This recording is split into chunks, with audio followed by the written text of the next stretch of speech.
How to turn on or turn off Sync Journal to iCloud on the iPhone 16 series. First, let's return back to the home screen by swiping up at the bottom of the screen. Now from the home screen, tap on Settings.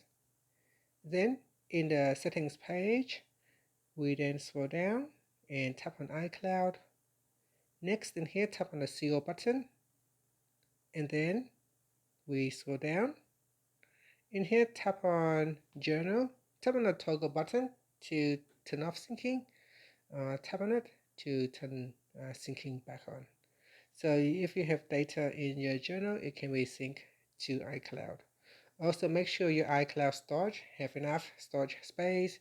If you are running out of storage, then some of the things in here may not sync properly. And that's it. Thank you for watching this video.